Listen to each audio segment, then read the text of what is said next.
Tnedit l-10 edizzjoni tal-Festival tal-Barokk li se jsir fuq medda ta' 36 kunċert fi 18-il post. Fil-Palazz tal-Verdara fil-Buskett intqal kif dan il-festival se jiġbed artisti lokali u anke barranin.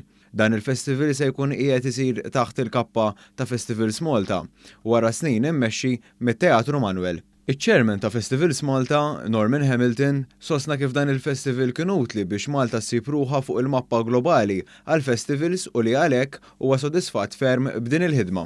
Il-qajna din il-ħaġa verament bi pjaċir għaliex dejjem qed inkabbru l-kullana ta' festivals li jaqgħu taħt propju Festivals Malta minn kull tip. Intant id-direttur kreattiv ta' dan il-festival, Kenneth Zamittabona, sqar kif dan il-festival huwa mistenni li jkun ta' suċċess, hekk kif joffri spettaklu għal bosta persuni. 80% tal-festival huwa kif tajt mużika tal-epoka propju, ma dejjem hemm il-varjazzjonijiet. Jiena nħobb nagħmel xi ħaġa għal kulħadd għandna anke rock concert. Rock barokk.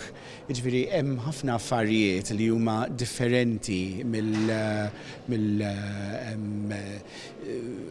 festivals oħrajn li hemm ħafna varjazzjonijiet. Il-Ministru għall-Kultura, Jose Herrera, stqar li dan il-festival huwa utli sabiex pajjiżna jattira niċeċ differenti ta' turisti.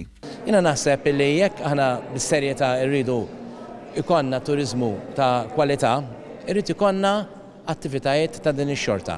U dik hija l-viżjoni tal-Ministeru tiegħi illi jitfit mal-Ministeru tat-Turiżmu nippruvaw nattiraw dan il-ġeneru ta' turiżmu.